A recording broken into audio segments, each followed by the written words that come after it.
Sense of humor. We're actually a very serious band. You know, the more serious you take us, the more you'll get out of it. The more you will receive, the more serious you are. I'm not going to argue with that.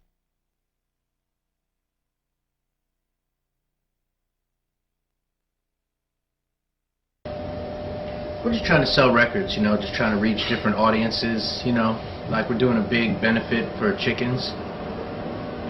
Chickens, yeah, for chicken people that deal with chickens and stuff, and that's like a whole audience we haven't reached yet. So we're looking to sell some records. To chickens or to people like that are fans of chickens? No, chickens can't buy.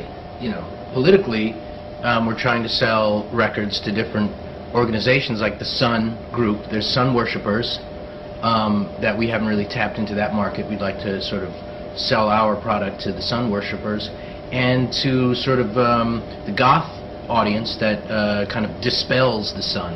And we'd like to kind of tap into that market too. And what types of things, Adam, do you see us doing to reach the, you know, the night-loving goth people? Well, it's just, you know, it's just a relationship, you know. It's just a matter of just opening a dialogue, you know, and that sometimes is all you need. Saying, hey, you know, I understand you don't like the sun. That's your bag. That's cool. I'm hip.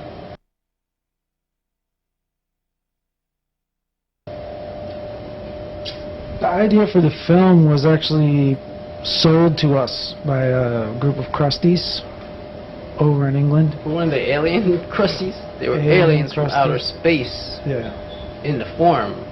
Now, as far as we knew, they were just crusties, but people had told us that they may be aliens disguised as crusties. Right. But we purchased the idea for, is it $28, 28 Hong Kong dollars, I think. Isn't that dong? How many baht is that? It's 4 million dong. Now wait, crusties and gutter punks, is that the same thing? I don't know. Mike?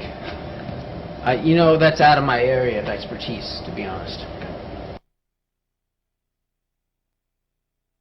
Mongoloid, big Satisfaction, record. big record, working in a coal mine. Whip It. I mean, a lot of big, what can you say? But we just found out for us somewhat tragic news, which is we're not actually, I guess, playing on one of the nights that Devo are performing, so we don't know if we'll be able to see them. Which might make for a tearful festival for us, because I'd like to see Devo play. I shared a car with one of those dudes, and it did not work out well. You shared a car with a masseuse? No, with the Devo guys. Yeah. It didn't work out. You know, they drive it and they don't fill you know, restock the gas, you know, kind of wear and tear. Wait, so you didn't go on a road trip with one of them, you just, like, you would use a car part of the time? Yeah, we were supposed to, you know, share the insurance, you know, costs and all that stuff, and I ended up, you know, bearing the brunt of most of that. But, you know, they were a big inspiration to me, and, you know, that's the trouble when you meet your heroes. It doesn't always work out so well. And in my case, it did not work out well. But I have love for them. I mean, more love than you can imagine for them.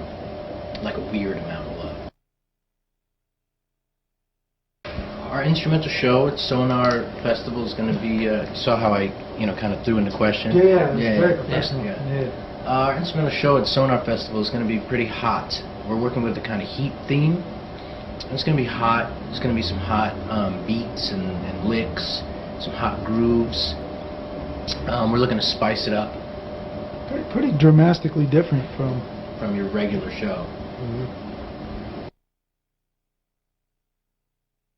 Well, we've been in top secret meetings with scientists, concocting what the stage, you know, is going to look like, and I can't really divulge the exact details, but I can say we feel very confident, and that our team. It's really a crack team. We've got some developments for people that I guarantee they will never have seen before. Right now, it's just a bunch of dudes on stage playing music, but we're working with jetpacks, though. We're working on some big stuff. Which I don't know how many other artists have done that before, but this may be the first time.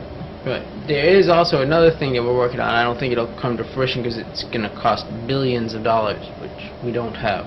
But we are in talks with scientists about, at the end of the show, climbing into a robot and then taking off from the stage in the said robot, and then flying to our next, next city or venue or wherever we have to be.